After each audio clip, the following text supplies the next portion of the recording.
بسم اللہ الرحمن الرحیم۔ اللہ کے نام سے شروع کرتا ہوں جو بہت ہی مہربان ہمیشہ رحم فرمانے والا ہے۔ سورہ انعام آیت نمبر 141۔ وَهُوَ الَّذِي أَنشَأَ جَنَّاتٍ مَّعْرُوشَاتٍ وَغَيْرَ مَعْرُوشَاتٍ وَالنَّخْلَ وَالزَّرْعَ مختلفا أكله والزيتون والرمان متشابها وغير متشابه كلوا من ثمره إذا أثمر وآتوا حقه يوم حصاده ولا تسرفوا إنه لا يحب المسرفين۔ ترجمہ، اور وہ وہی ہے جس نے پیدا کیے ہیں باغات، کچھ چھپروں پر چڑھائے ہوئے ہیں اور کچھ بغیر اس کے، اور کھجور اور کھیتی الگ الگ ہیں، کھانے کی چیزیں ان کی، اور زیتون اور انار جو شکل میں ایک جیسے اور ذائقے میں مختلف۔ کھاؤ اس کے پھل سے جب وہ پھلدار ہو، اور ادا کرو اس کا حق جس دن وہ کٹے، اور فضول خرچی نہ کرو، بے شک اللہ تعالیٰ پسند نہیں کرتا فضول خرچی کرنے والوں کو۔ سورہ انعام آیت نمبر 141 کے پہلے حصے کی تفسیر۔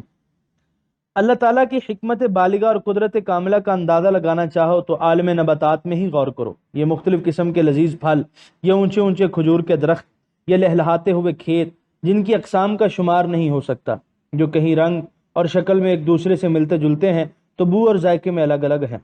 ایک انار کو لیجئے، غلاف کے اندر متعدد خانے ہیں جنہیں اب ریشم سے بھی نرم پردوں سے الگ الگ کر دیا گیا ہے۔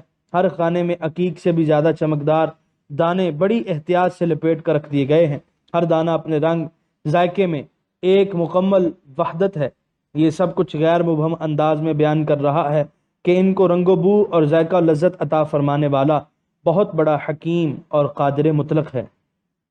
سورہ انعام آیت نمبر 141 کے دوسرے حصے کی تفسیر۔ اور ادا کرو اس کا حق جس دن وہ کٹے۔ بعض علماء کا خیال ہے کہ اس سے مراد عشر ہے، یعنی جو کھیتی وغیرہ بارش سے سراب ہو اس کا 10واں حصہ، اور جس کی نہر یا کنویں وغیرہ سے آپ پاشی ہو اس کا 20واں حصہ، جس کی تفصیل کتب فقہ میں مذکور ہے۔ اور بعض نے یہ فرمایا کہ آیت مکہ مکرمہ میں نازل ہوئی، اس لیے اس آیت سے نفلی صدقہ مراد ہے۔ سورہ انعام آیت نمبر 141 کے بقیہ حصے کی تفسیر۔ اور فضول خرچی نہ کرو۔ اسراف اور فضول خرچی ہر طرح کی ممنوع ہے، چنانچہ علماء اکرام نے تشریح فرمائی ہے کہ فقراء اور مساکین کو دیتے وقت بھی میانہ روی کو ہاتھ سے نہ جانے دے، اور ایسا نہ کرے کہ ہر چیز لٹا کر خود دوسروں کا دست نگر ہو جائے۔ تو جب اسلام نے کار خیر میں فضول خرچی سے منع کیا ہے تو دوسرے کاموں میں فضول خرچی کو کب برداشت کیا جائے گا؟ سورہ انعام آیت نمبر 142۔ وَمِنَ الْأَنْعَامِ حُمُولَةً وَفَرْشًا كُلُوا مِمَّا رَزَقَكُمُ اللَّهُ وَلَا تَتَّبِعُوا خُطُوَاتِ الشَّيْطَانِ إِنَّهُ لَكُمْ عَدُوٌّ مُبِينٌ۔ ترجمہ، اور پیدا فرمائے بعض مویشی بوجھ اٹھانے والے اور بعض زمین پر لٹا کر ذبح کرنے کے لیے، کھاؤ اس میں سے جو رزق دیا ہے تمہیں اللہ تعالیٰ نے، اور نہ پیروی کرو شیطان کے قدموں کی، بے شک وہ تمہارا کھلا دشمن ہے۔ سورہ انعام آیت نمبر 142 کی تفسیر۔ عالم نباتات میں اپنی قدرت کاملہ اور حکمت بالغہ کی آیات بینات کا ملاحظہ کرانے کے بعد اب حق کے متلاشی کی توجہ مختلف حیوانات کی طرف مبذول کرائی جا رہی ہے۔ حمولتن سے مراد وہ بڑے بڑے جانور ہیں جو سواری اور بوجھ لادنے کے لیے استعمال ہوتے ہیں، ہاتھی، گھوڑے، اونٹ وغیرہ۔ اور فرشن سے مراد وہ جانور ہیں جنہیں فرش پر لٹا کر ذبح کیا جاتا ہے، ان کا گوشت کھایا جاتا ہے یا دودھ دوہا جاتا ہے۔ ہر جانور کی شکل و صورت، قد و قامت، خوراک اور عادات بالکل جدا جدا ہیں۔ اپنی بے پناہ قوت اور اجڑ پن کے باوجود انہیں انسان کا مطیع بنا دیا گیا ہے تاکہ وہ اس کا سامان اٹھا کر دور دراز کی مسافتوں تک لے جائیں اور اس کی ہر طرح کی خدمت بجا لائیں۔ سورہ انعام آیت نمبر 143۔ ثمانیۃ ازواج من الدأن اثنین ومن المعز اثنین قل آذکرین حرم ام الانثیین ام اشتملت علیہ ارحام الانثیین نبئونی بعلم ان کنتم صادقین۔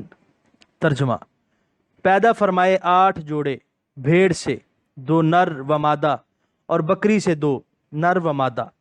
آپ پوچھئے کیا دونوں نر حرام کیے ہیں یا دونوں مادائیں، یا جسے لیے ہوتے ہیں اپنے اندر وہ ماداؤں کے رحم؟ بتاؤ مجھے علم کے ساتھ اگر ہو تم سچے۔ سورہ انعام آیت نمبر 143 کے پہلے حصے کی تفسیر۔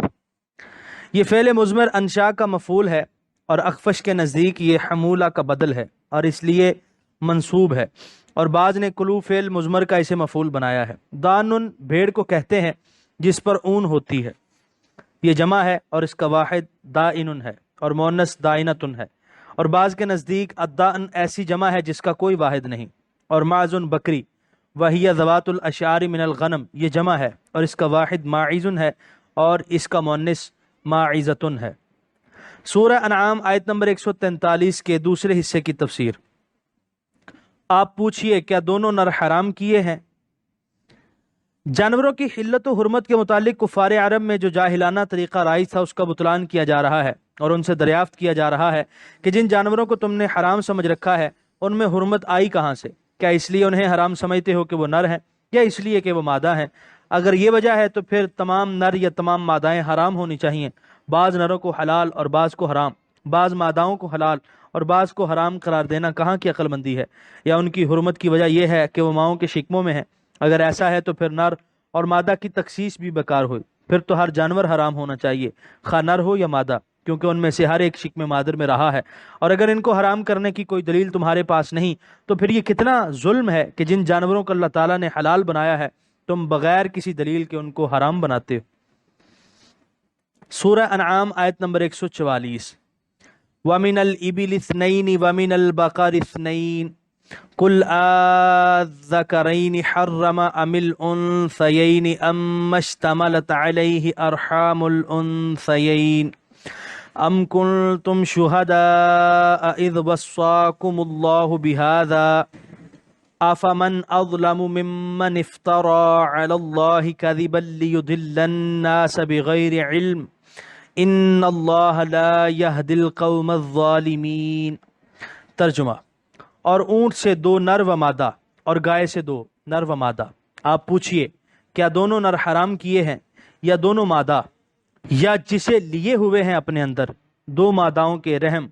کیا تم تھے موجود جب وصیت کی تمہیں اللہ نے اس بات کی؟ تو اس شخص سے زیادہ ظالم کون ہے جو بہتان باندھے اللہ تعالیٰ پر جھوٹا تاکہ گمراہ کرے لوگوں کو اپنی جہالت سے۔